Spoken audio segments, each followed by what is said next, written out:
Hello and welcome, everyone, and a happy Douglas Week to you all. We're really glad that you can join us today for this special Douglas Dialogues conversation called the Slave Dwelling Project. And I know at this point, after 5 years, I'm sure you know who I am. But for those who don't, I'm Dr. Caroline Dunham Schroeder. I'm the president of the Globe Lane Initiative, who organizes Douglas Week every year. And it's an exciting year for us. As you know, it's our fifth anniversary. So we're really happy to celebrate that with you. And as you know, our event series focuses on honoring change makers like Frederick Douglass and his family, but not just by remembering the past, but also by engaging with living history that surrounds us and still shapes our present, right? And Douglas insisted on truth telling, and he understood that we cannot build a future unless we confront the full reality of slavery or enslavement and its legacy. And that's why we are joined for this conversation. But it's very important for this very important conversation by Joseph McGill. He's the founder and CEO of the Slave Dwelling Project, and his work makes those truths visible and tangible. And we'll learn lots more about all of that in a minute, and how Joe and his team preserve the dwellings where enslaved people lived and were forced to labor, ensuring that their stories are not erased but honored. And Joe will talk a little bit more about the Slave Dwelling Project, which is an initiative, I will say, but Joe, you'll correct me in a minute, but that's dedicated to preserving and interpreting the buildings where enslaved people once lived. But again, we'll learn more about this. That's why we're here today. And if you don't know Joe, let me tell you a little bit about him, and you'll get to know him in this conversation a little better. But Joe is a preservationist, a public historian, and I will say a tireless advocate for inclusive storytelling. And he has brought national attention to these often overlooked structures by not only working to save them, but by spending nights in them himself. And through this work, he challenges communities to confront the realities of slavery and honor the lives of those who were enslaved and engage in honest conversation about our shared history. Joe's efforts ensure that these dwellings are not erased but preserved, and I think that's a really important keyword. They're vital spaces of memory, education, and truth. Going back again to Douglas, who talked about having to be truthful about this. Joe's approach is powerful, and we'll learn more why it is. But it's not only about preserving bricks and wood, these actual venues and places, but it's about remembering people. And that's what we want to do. We want to talk about that. And I hope, this will make us see the full American story a bit more, not just the comfortable parts. And through education, preservation, and honest conversation like this one today, Joe and his team invite us to grapple with history in ways that spark reflection, connection, and change. And that's very much what we do with Douglas Week, and it gels with what we do here. So, Joe, we're honored to have you with us today, and we look forward to learning about your journey, your mission, and what the Slave Dwelling Project means for all of us as we continue Douglas's call to truth, justice, and inclusion. So, welcome to Douglas Week, Joe. Well, thank you for the invitation. I'm looking forward to the conversation. Yeah, thank you, Joe. Um, I was thinking about this when I learned about your project first, but and I've been doing a lot of reading about what you do, and we've had conversations before. But maybe can you tell us a little bit about the Slave Dwelling Project? How did it begin? What inspired you to dedicate yourself to this work? Yeah, it was a lack of knowledge that brought me here. That lack of knowledge being in 1979 when I graduated from high school in Kingstree, South Carolina. I was under the impression that my enslaved ancestors were happy to be enslaved and that the people who enslaved them were benevolent people. Well, it took research, further research, for me to find out otherwise. The research that I was doing was preparing myself to be a park ranger at Fort Sumter, where the Civil War started. So to be that park ranger, I had to do that research to be that park ranger. And doing that research, I came across information that countered what I was taught. I learned that I come from a past, I come from a proud people. What they accomplished was quite a bit that was not portrayed or taught, portrayed as in what was taught to me, what was coming out of Hollywood, did not do anything to instill in me the pride that I now have based on the fact that my ancestors endured what they did. Well, in those studies and knowing that there was more to the story, an opportunity came when in 2010, I was working for the National Trust for Historic Preservation, headquartered in DC.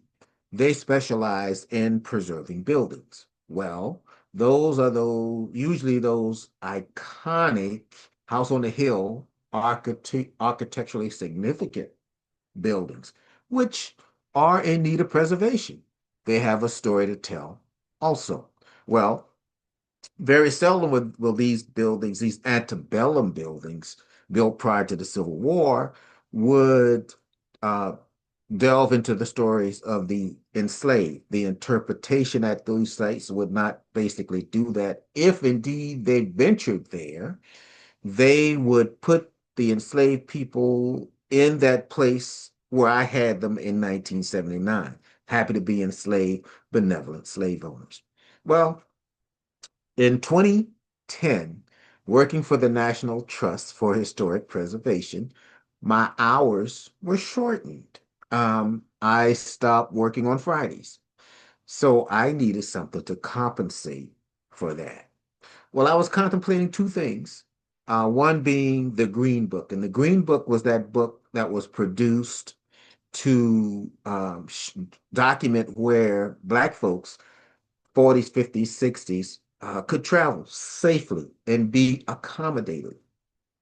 And I knew that there are still people alive today who experienced all that. So I said, well, I can go and interview those folks, and I'll have some substance for whatever or wherever that leads. And then I had this idea of again working for the trust, knowing that these slave dwellings existed, they just needed attention. Um, and using this gimmick of sleeping in these places could be that thing that could give these places attention. Well, also, I was also armed with the fact that in 2010, I was a Civil War reenactor, still am. And being a Civil War reenactor, I would have the experience of going to these sites and interacting with these sites, doing the Civil War reenactments. But then the audience would go away.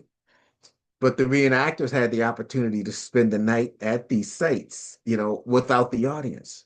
And that gave me an opportunity to go from campfire to campfire, getting into the minds of these reenactors. Now, that would prove to be beneficial because my initial sleepover in a slave cabin was at Magnolia Plantation and Gardens, where I was once employed. And sleeping there was a good experience. But now, as you look at the project, the slave dwelling project, it has evolved into more than just sleeping. It now involves a campfire conversation and some other public program that is organized by myself and the host. Yeah, and it's really exciting to see sort of the origin story, how that, one year after another and your research and how things came together, how we are now, I think you've been to over 25 states at this point, and more to come. And you mentioned Magnolia Plantation. Is that just to clarify, that's the first slave dwelling that you visited or that you preserved? Or is that sort of the beginning point of this journey? That's the beginning point as the slave dwelling project exists now. Now, I Mhm, had slept in one maybe 10 years prior, but it was mhm, not for the purpose of what the slave dwelling project represents right now. mhm. Luckily for me, uh, how the way that Magnolia came about was I was chosen to be a part of a team that would inspect the preservation work that was being done to the four cabins at Magnolia. And when we were doing our inspection, I uttered out loud, when these buildings are done, I'd like to sleep in one. Well, somebody thought that was a good idea. They took it up the channel and got the permission from Tom Johnson, God rest his soul. Um, and he thought it was a great idea. Well, I then called the State Historic Preservation Office. Every state has one, and explained to them in Columbia my intent. Well, they got it. They're about preservation just as I'm about preservation. I talked to my immediate circle, and they were kind of lukewarm. They didn't say no. You know, they didn't quite say yes either. They were kind of standing by. But I talked to one gentleman, Herb Frazier. He is an author, four times published. He and I have since written a book about the slave dwelling project, which we could talk about at some point. But I shared the idea with him, and he thought it was a great idea. And of course, him being a journalist, older than me, and I really put a lot of value in what he thought. Um, and with that, I launched. I launched, and uh, and there I was. There he was doing a little publicity to get me noticed, then kind of pushing me out of the nest and saying fly, and I flew, because I found out very early that this was much bigger than me. I mean, it's a good idea. I think it's still a good idea. Um, but it was still bigger than me. I was selfish. I wanted to scratch an itch.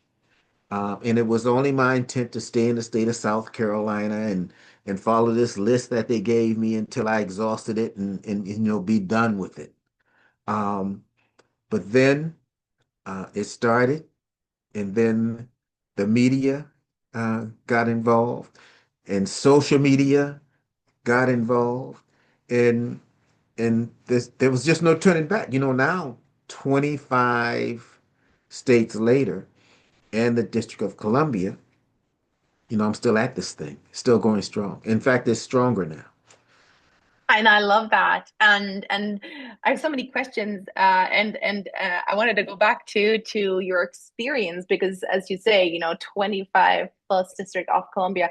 I can't even imagine how many slave dwelling projects you or sleepovers you've had. I mean, I know, but it's like the experience. You were saying you were talking to other reenactors, you got that experience, and it was something that you wanted to explore, you wanted to know more.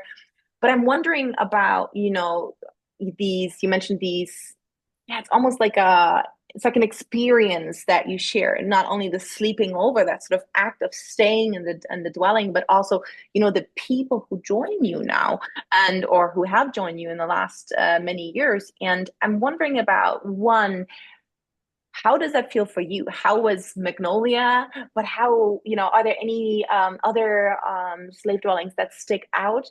And how is the community involvement response been? Yeah. Well, that very first night, alone, I get to the site. It's May. They got a fire going inside the cabin, which was not necessary because it was May. It's South Carolina, but it was good. It added ambiance um, to the occasion. Plus, it also made me forget that I was sleeping. Well, it helped make me forget. I still remembered I was sleeping on the hard floor, but having that fire there wasn't kind of an added incentive. But even with that, it was still a challenge to get to sleep because there was an oak tree right beside the cabin, and when the wind blew, one of the limbs would interact with the roof. Now, I had to get up about 5 times to verify that that was what I was hearing.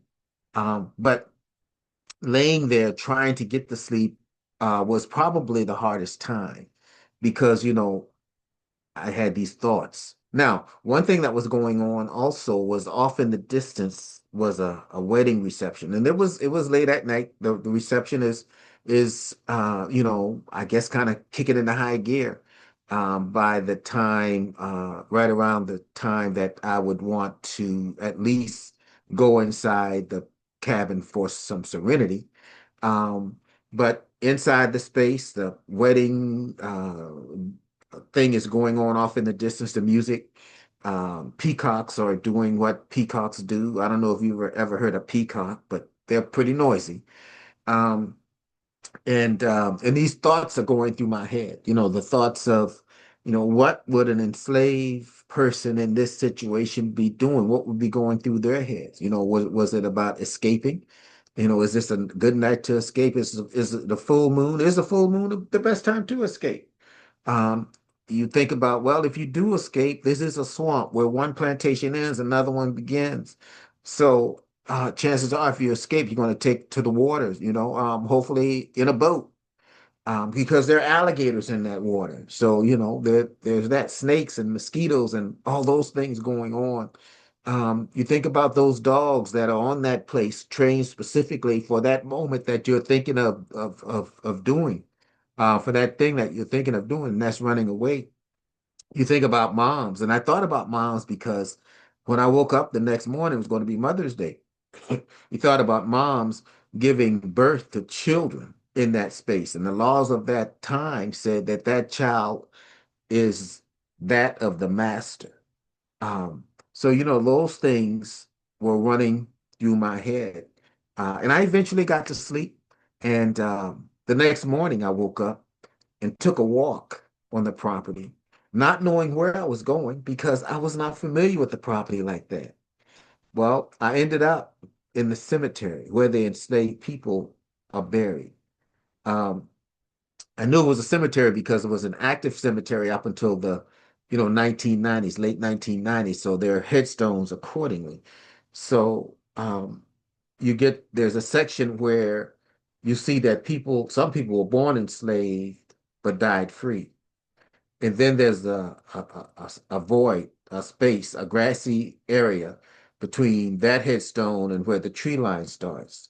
And there are the indentions in the earth of those enslaved people who, if they were lucky enough to have been buried in a coffin, in a box, that box would give way, and the earth above it would conform to that space. So I knew it was for them, those people, that I was embarking on this journey because on this earth, while they were here, they were muted. So I'm now their voices. And so I've been their voice. I've been that voice through this platform ever since. Yeah, and thank you for sharing this experience, which I'm sure was a very multi-layered multi-layered experience for you, and sort of as the starting point for the project as it is now. And thank you for being that voice today as well. And I imagine that it's not always been an easy voice to represent. And I'm wondering, sort of going back to, you mentioned earlier, on the one hand, there's a focus on these bigger mansions and the plantation, the houses, the big houses, the fancy houses. But like, what has your experience been bringing the attention to, say, for example, owners of the property as well as the community? Like, how have people reacted in the past years? And I'm sure that's a big mixed bag of responses. But how's your experience been? Well, it's been mixed mixed positively. There were those challenges in the beginning. I got a few no's going down that list that was supplied to me by the State Historic Preservation Office. Um, gladly those no's came early. But that one no, that first no that I got, 2 years into the project, they called me back and they made it right. And what they told me was that, well, the reason we told you no is because we tell everybody no. Because we have to tell these ghost hunters no, because we're not that. Because just as they consider what they do research, so do you.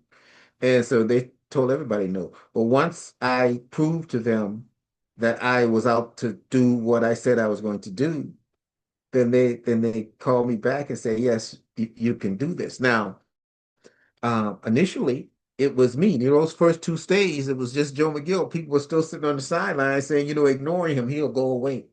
But they saw that I was going to be persistent about this thing, and the media helped too. The media did what it does for projects like this, and because all this stuff was falling into place positively um, for the project, other folks became interested in sharing these moments with me. One person in particular, Terry James. Terry James has gotten more sleepovers, only second to me, in these spaces. And Terry James took it to another level. He he sleeps in handcuffs because he wants that feeling, tap into the feeling of our ancestors in the Middle Passage, on those slave ships.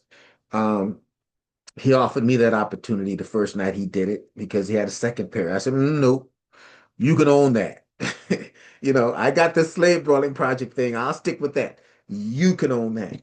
And still, to this day, he does that.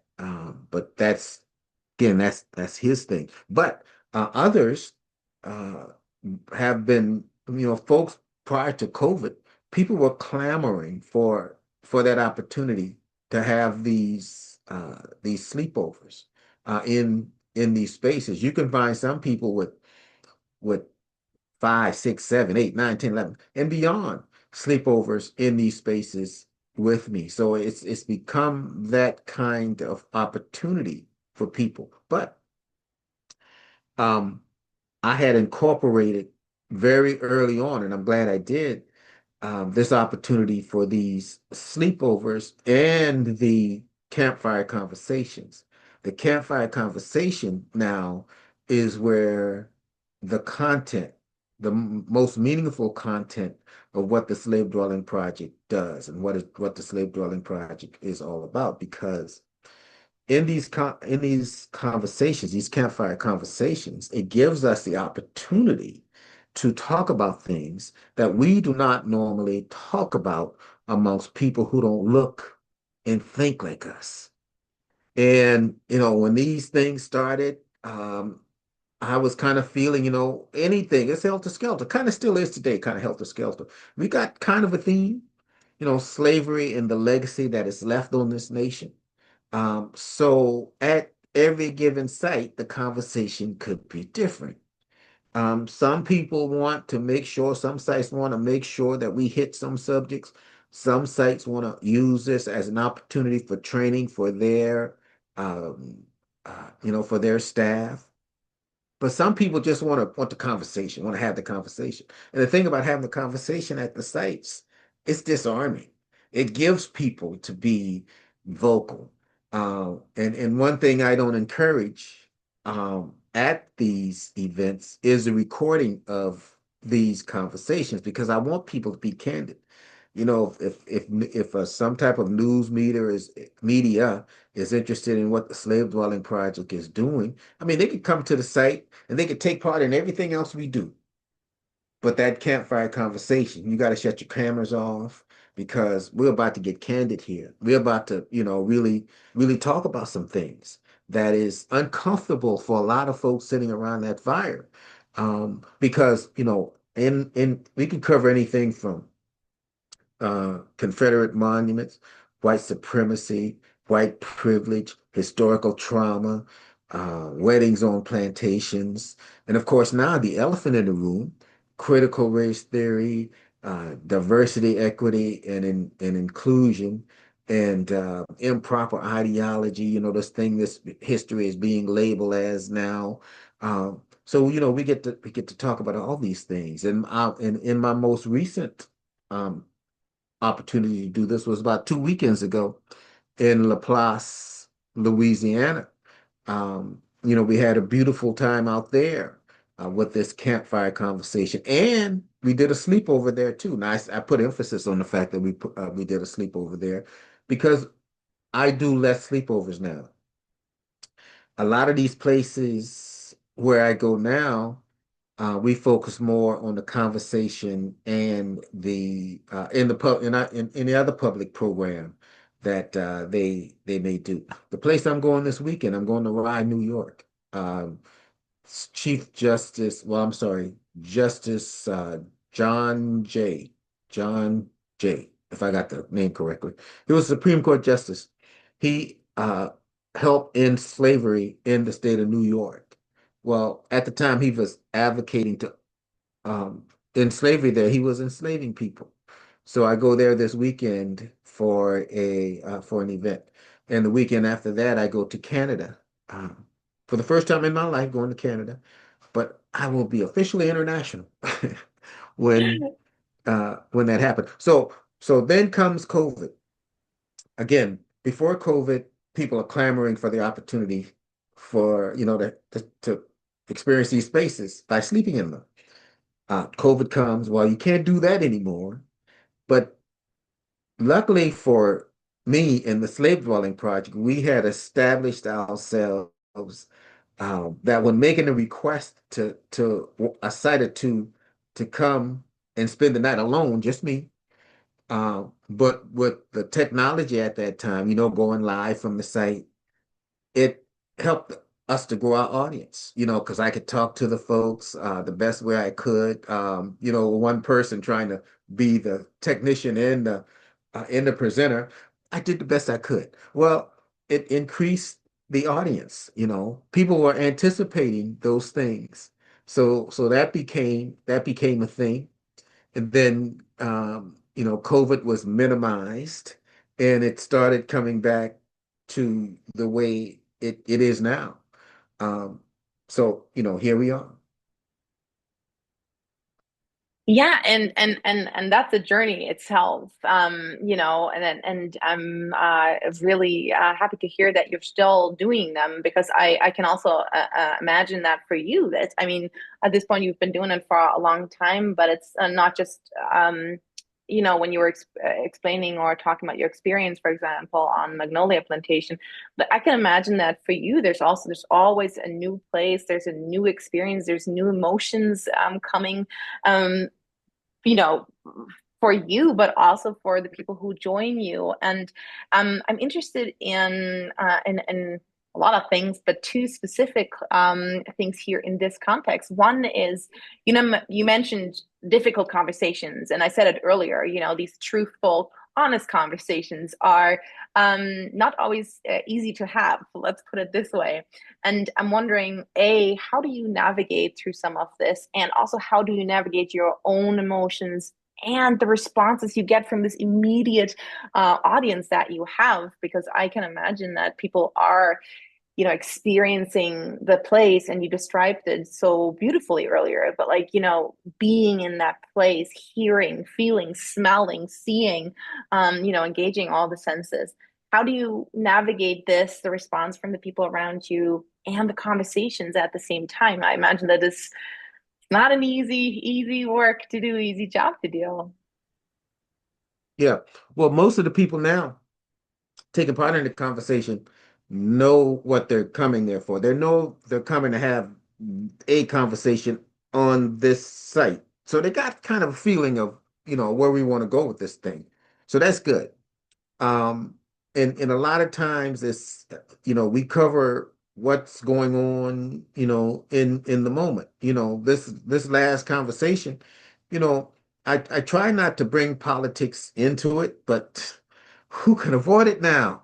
I mean, they bring politics and everything else, so it's hard to avoid now.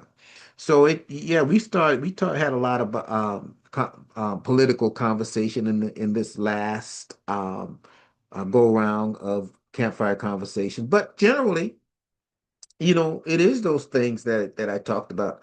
The way I opened up the conversation 2 weekends ago, I wanted to know the political climate as far as what you could teach children, because we know that we're in this moment right now where that's being scrutinized. What we're bringing, the subject matter that we're bringing, it's being challenged. It's being called improper ideology, divisive ideology. National parks are being scrubbed of this subject matter. Websites are being scrubbed of this subject matter. The Smithsonian, the Blacksonian, is being threatened because they talk about slavery. Um, and it's just crazy. The IMLS, Institution of Museum and Library Services, that is pretty much non-existent now. NEA, if you want to tap into any money from the National Endowment for the Arts or National Endowment for the Humanities, you've got to, coincide with what the regime tells you that you have to feed to your public. So it's more challenging now to do what we do. It because a lot of the places that we could have gone were benefiting from some of those funds that are no longer there. Not only are they no longer there, some of these places had already had that in their budget and were relying on those. Therefore, some of the places that were open at the beginning of the year might not even be open now because of that. Or they might be running on fumes right about now. So that affects the slave dwelling project because that's programming. But I must also say this. Since the beginning of the year, we have lost uh, three contracts, three places that we could have gone.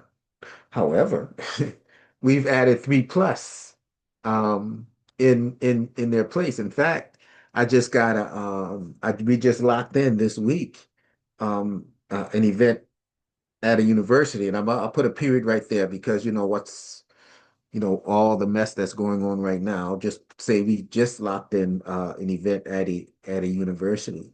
Um, so that's a good thing. I praise these organizations that stand 10 toes down, despite the opposition, the pushback that they would get for standing 10 toes down, wanting to tell the real story. I know an opportunity that we are going to have, we now have, because 2026 is the 250th anniversary of our independence from England.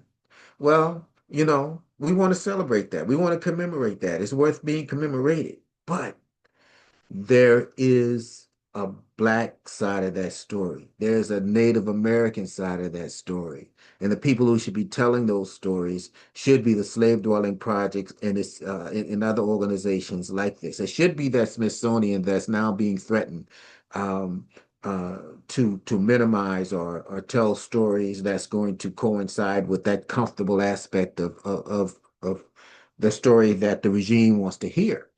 Um, with those challenges, it's organizations, like the Slave Dwelling Project and those sites out there that are going to do this thing regardless. So, knowing that one of our funders has come through big, to help us fill that void for those places that may be running scared now because they want to kind of wait this thing out and see what happens. But 3.5 years is a long time. We can lose a lot in 3.5 years. But the slave dwelling project is going to, continue to do what we do, continue to put these places on our calendar as long as they are bold enough to want to continue to do things the way they should be done. So there. Yeah, no, absolutely. And thank you for this very transparent, honest conversation and for stating things as they are. And I am very sorry to hear on the one hand, and I'm very happy to hear on the other hand. And that's been our experience, how much kindness there is out there, and it goes to show how important your project is. And um, you know, I'm wondering about the people who join you. You mentioned that some of the people already know why they're going and why they're coming and why they join you for these events. And I know you have a bunch lined up, and it's really nice and wonderful and inspiring to hear that you continue this work. And I'm wondering, kind of, I imagine it's a sort of intergenerational mixed crowd, different people from probably all over the world. But maybe you can talk about that a little bit. And on the other hand, also, I'm wondering if you work with any descendants of enslaved people or local Black communities or others, and what who comes and joins you. And I know that's a tough one to answer, but because you've done so many, but maybe you can give us an idea of what it looks like, the crowd that you spent the night with or talk with. Hmm. Well, let me pick the lowest hanging fruit. Talk about the 2 weekends ago. It was in Laplace, Louisiana, Woodland Plantation. The great thing about this is, and the reason it became a sleepover, is because the property has been just recently purchased by twin sisters, two African American twin sisters, Joe and Joy Bannon. Um, that within itself is major to this thing. Black people owning a plantation. But they're going to do the right thing by this space. I know they're going to do the right thing because they invited me. That's a good start. Um, so in that particular, the Descendant, they call themselves the Descendant Project. So yeah, so we want to work with as many uh, organizations that are working with the descendants of those who were enslaved there. We want to give them priority as to how we interact with them. Now, it's even better if we can combine that with the fact that they're also commemorating the 250th anniversary. We get all those in one package. That's a good thing. But that's kind of where we're going with this. Now as far as who joins, we get a lot of white descendants of enslavers. There's a group called Coming to the Table who specialize in gathering people who were products of that era, well, descendants of people who were products of that era. Um, the enslavers, descendants, enslaved descendants. And sometimes you can find that in one person, as in somewhere there's some mixing of DNA in, somewhere in this web that we weaved. Um, so there are those who are sympathetic to the slave dwelling project because they are descendants of enslaved people who have done the research and don't run away from it. There are those who know that information, but they would much rather it not be revealed that they are descended from, enslavers. But I get more. I've become like a caseworker. They want to come and confess to me, more like maybe a priest. They want to come and confess to me about their past, and so a lot of that goes on around the campfire. And some people, they want to talk about what's going on today. For Black folks, they want to engage in that conversation about weddings on plantations.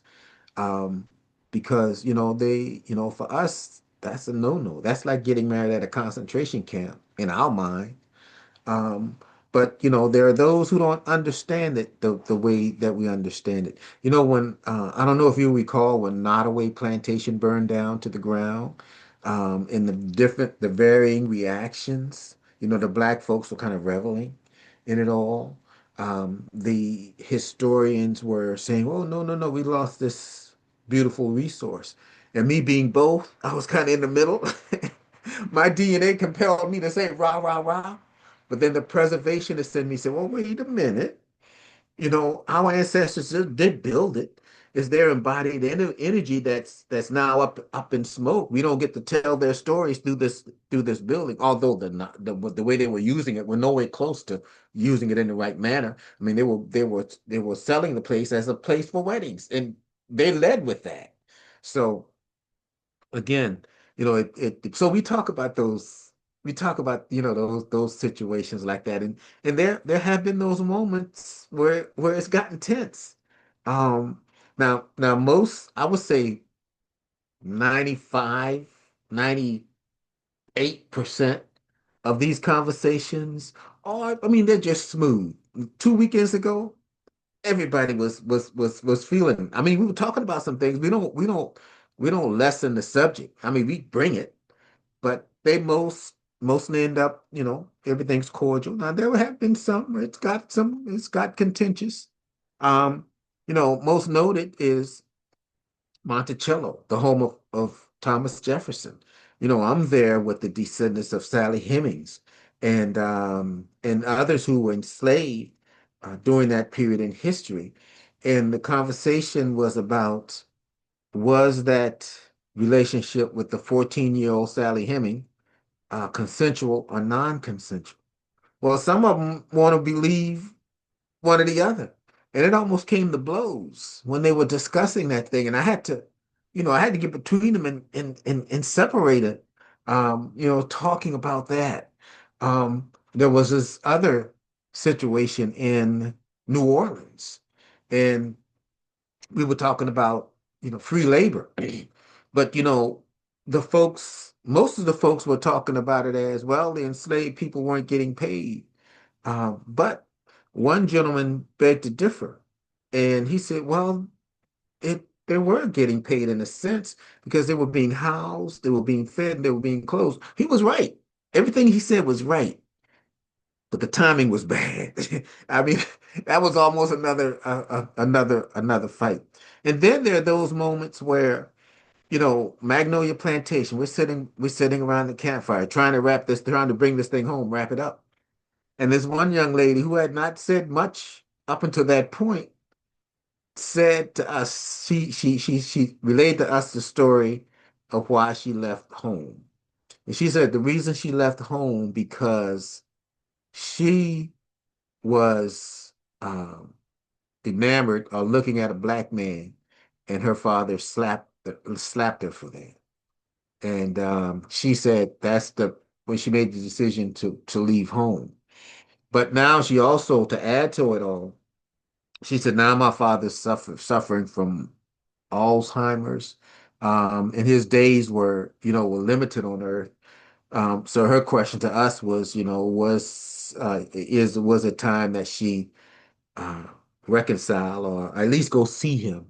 And of course, we all agreed that she should. After we all picked our drawback off the ground, because it was a lot to take in.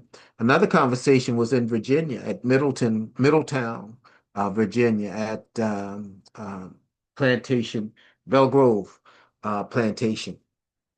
And this young lady was talking about her brother being a lot like Dylan Roof. And Dylan Roof is that gentleman who went into the church in Charleston, South Carolina here and snuffed out 9 lives. And she was telling us about the similarities between her brother and Dylan Roof. And that was quite something to hear. So I've been engaged in some conversations that are real interesting. I recall one in Connecticut. I probably had the most diverse audience ever in Philadelphia. And this one gentleman started talking about his days in Ireland and all the turmoil. That place it was a lot of political violence going on there, and he was telling me some details about some of that stuff. I said, "Man, I don't be telling me this stuff because I may have to be sitting in a court, a witness stand, and I think you telling me too much stuff here. I don't need to be hearing this stuff." But I get these kinds of moments, these kinds of opportunities because of the slave dwelling project. And thank you for sharing these experiences and these stories because I know you said every dwelling has a story and it seems again like what I said earlier not just from the past but today and it's a space that you create over and over again in the different locations for people to have these conversations these honest conversations and with you and others and it sounds like It sounds like a true journey in many ways. And I'm wondering, um, you said that, you've been to many places, you continue this work, and you have these different groups joining you. But I also know that each experience obviously is different, each dwelling is different. So, two questions really. One, I imagine that these locations are in different states of repair or disrepair. And I also know that you mentioned the conversations, the campfire conversations, but I also know that in the past you've, for example, invited like a chef or someone who cooks the way it would have been done back in the day. And I'm wondering if you can talk to these two points a little bit. On the one hand, do you know what you're walking into? Do you know what the place will look like? How do you prepare for that? And then what is the experience once you're there outside of the campfire experience and discussions and reflection? Yeah. When I first started, I had to make sure that I was getting to the place when there's still daylight because usually when I went to these places, especially by myself, um, I'm I'm I need to be familiar with where I'm going to lay my head that night. There's only a few that I saw, and I said, No." Well, actually, there's only one that I saw, and it was very early on. I know that if I slept in that space and a good gust of wind should come, that place would just topple around me. So I said, no, I'm not sleeping in that space. But I slept on the porch of the big house that night because that was being renovated also. That was being repaired also. And I was joined by a cat, a stray cat.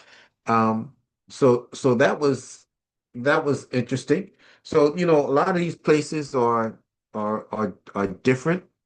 And the amount of people sometimes vary. A lot of times if we can only sleep in the space, we try to make it that. A lot of places that we go, they don't have slave dwellings anymore. Sometimes we pitch tents. I found myself sleeping in the big house a lot. This weekend, 2 weekends ago, was in the big house. Slave dwellings aren't there anymore. So we don't mind sleeping in the big house. I know that when I started this thing 15 years ago, I would go to these sites and all they wanted to show me was the big house. And I would resist. I said, no, no, no, that's not why I'm here. I want to see the slave dwellings. Well, I I stopped resisting. Now I go into every big house that people will allow me to go into because, I get to see the spatial segregation, SPATIAL, the spatial segregation that existed even in the architecture. The one beautiful big set of stairs for the grand entrance. Well, there's also almost always a second set of stairs.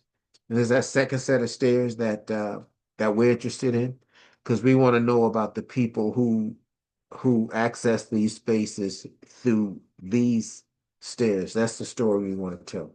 There was another part. What was the other part of your question? The other part of my question, and thank you for outlining that. I hope it gives our audiences a really good idea of how different and how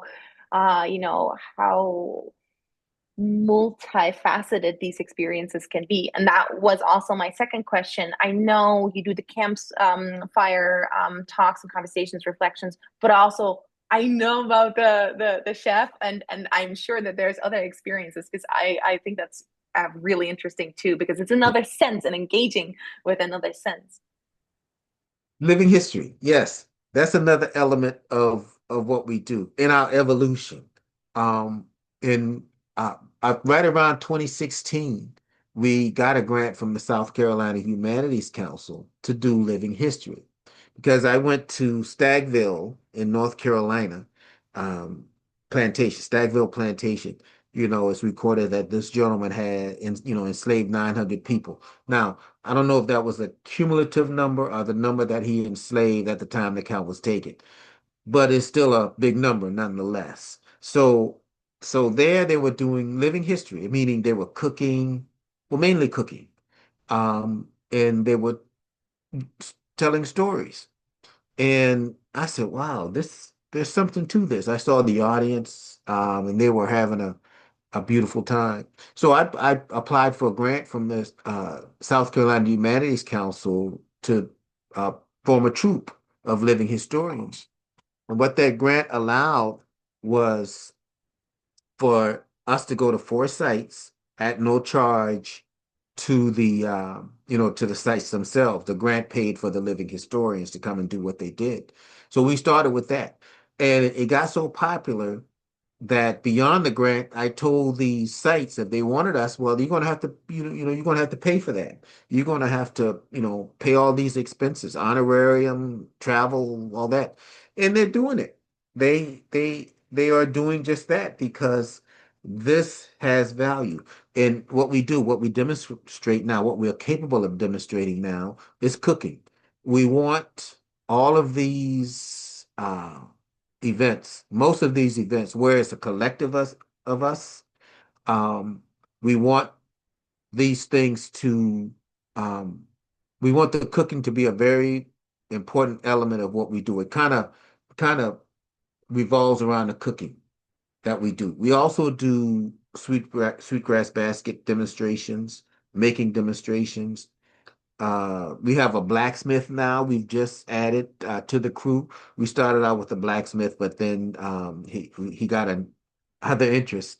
But we got a blacksmith now. We added back to the crew. We got a brick maker doing demonstrating the making of bricks from that period, and we've got multitudes of storytellers that we bring uh, to these places as our in our troop. And we just added some more living historians, and we're looking for more. People can who aren't afraid to put on the outfits of those period and then interpret that history to a public. So yeah, we've got that going for ourselves.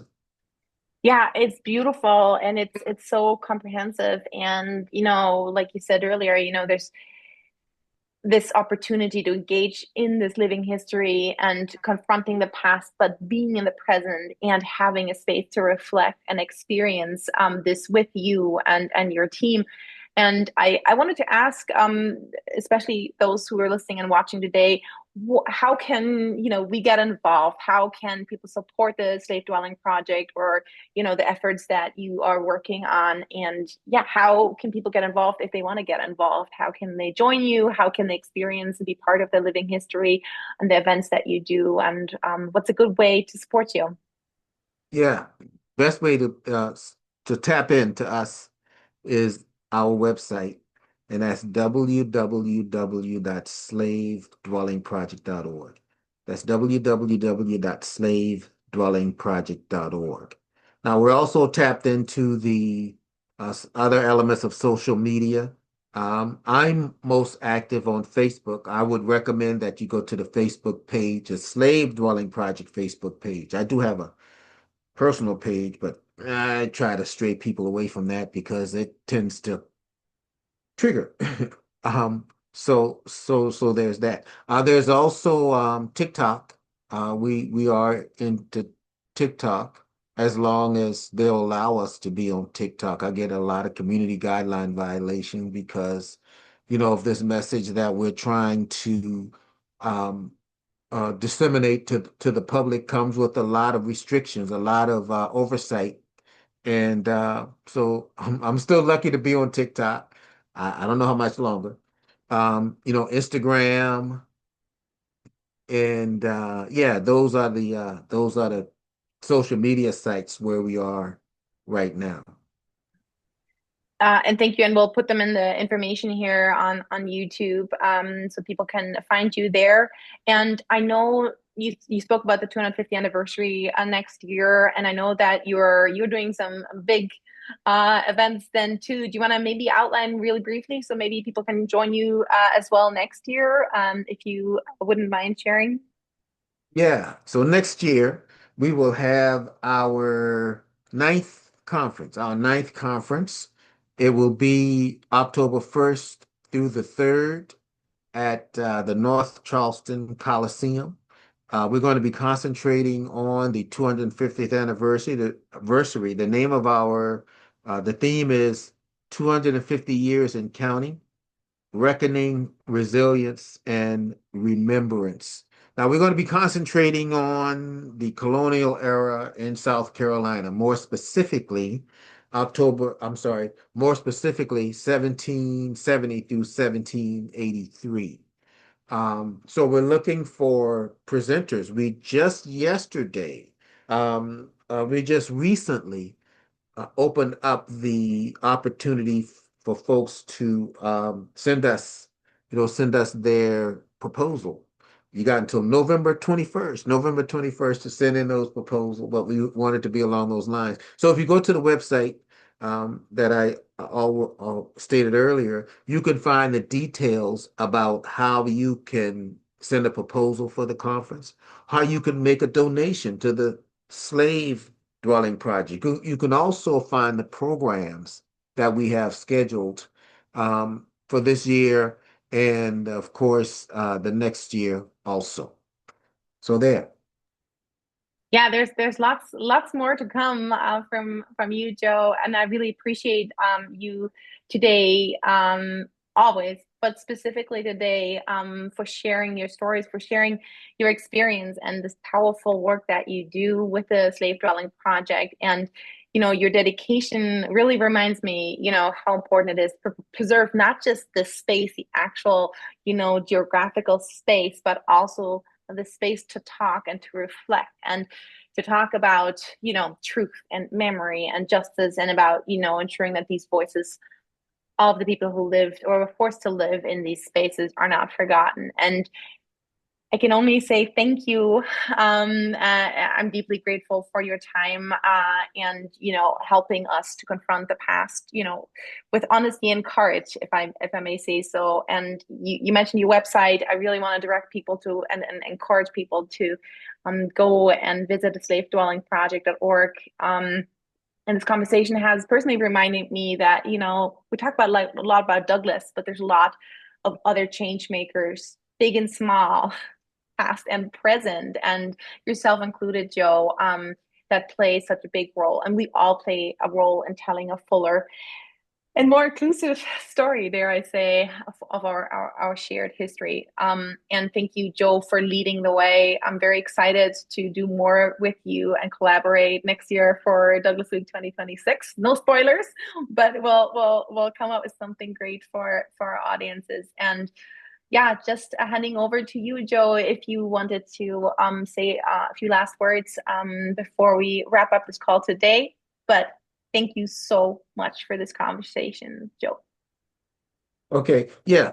I want to thank those organizations out there that stand 10 toes down, the ones that this year has been steadfast and still allowing us to come to your site and do what we do, and those that are making the calls to put us on the calendar for a future date. You guys just keep on doing what you are doing. The ancestors will thank you for it. Peace. Thank you, Joe.